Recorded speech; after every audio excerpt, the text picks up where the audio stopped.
So, an official video update.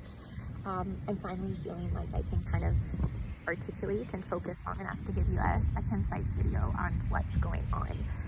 So I'm back at KGH. I am on day 4.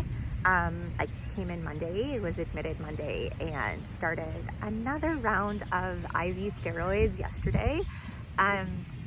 So yeah, I've got optic neuritis now in my right eye, and I have new spots in my brain, new spots in my spine, worsening spots in my spine, and it really sucks.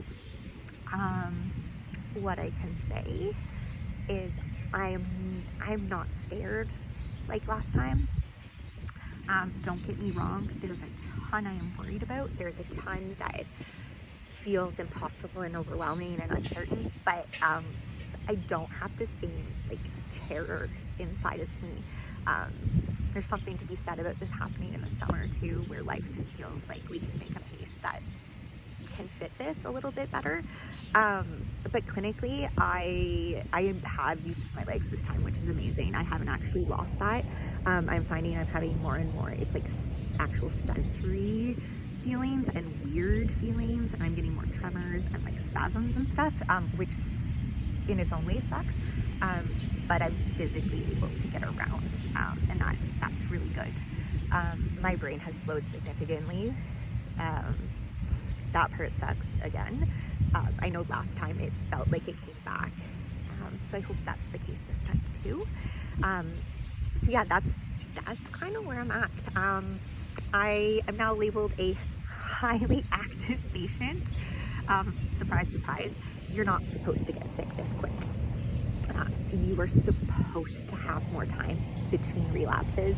Some people go months or even years before something like this happens, and it's been like 8 weeks.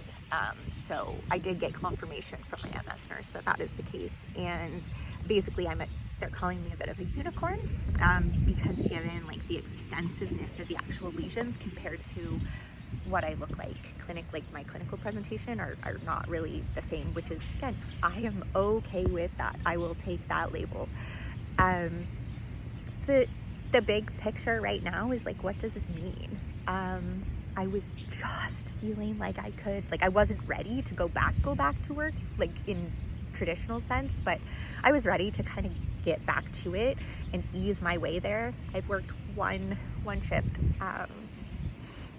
in all of that time, and now it looks like that's not going to be happening again for a while. So again, when this first happened, I was very naively hopeful that, you know, I'd hit the ground running again in an adjusted way, but we'd get back to business as pretty much usual. It's not going to happen. And shitty as it is, I'm a self-employed nurse. That means I don't have disability leave. I don't have EI. Again, this is a tip to all of you freelancing contract nurses. If you do express your desire to be paid as an employee for an agency, follow up on that shit. One of the agencies I had been working for almost a year clearly expressed that is how I wanted to work. I wanted to be an employee of theirs and not working as still as an agency nurse, but not as a independent contractor, which was offered to me. And then when I went to apply for EI, I found out I didn't have those hours because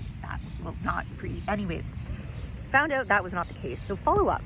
Don't just, because a lot of the time these agencies, you're not getting like a full pay stub. You're getting your deposit and your T4A at the end of the year. So if something's not quite adding up, or you're like, I'm not sure, ask. Be really specific, because I learned the hard way that my ass wasn't covered. So that's a lesson. But really, I didn't want to ask for any financial support. Straight. It's not what I wanted to do. But the reality is, that is realistically what will take the most stress off and give me the most space to heal. And I need that. I need to take a breath and I need to not be worrying every single day about what's going to happen in that regards. Then very similar to the first time, long range trajectory, I'm so hopeful and things will shake out. I'm pursuing more sustainable, stable, supportive career choices while I'm figuring this all out.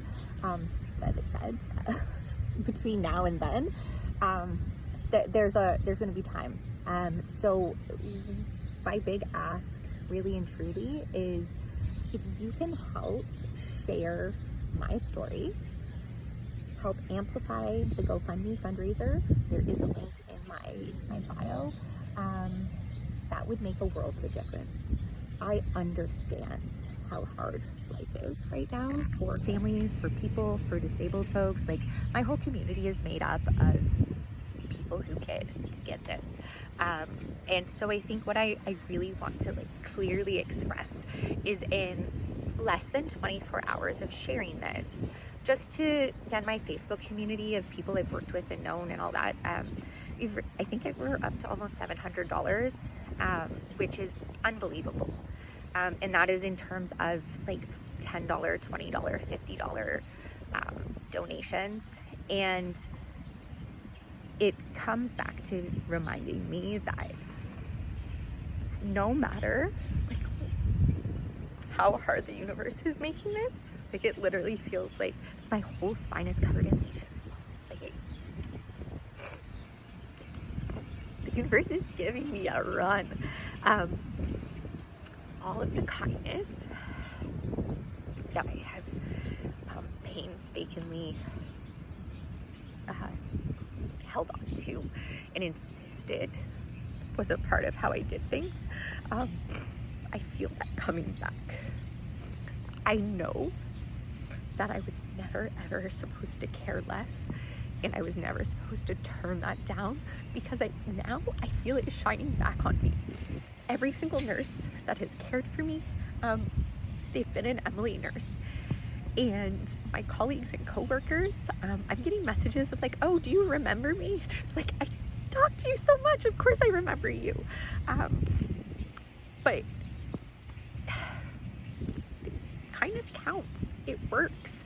And that's what I think. Again, I know you're out there. My community is big and strong and kind. You've got my back. You've got my family's back. And thank you for taking the time to watch this. I'm going to do my best to keep up with some updates and some fun content while I'm locked inside again. So please share this post, share this reel or video wherever you're watching it, and make sure that that GoFundMe link reaches your community in some capacity, because I know my story is going to connect with somebody else too, and we're going to be stronger together. Thank you.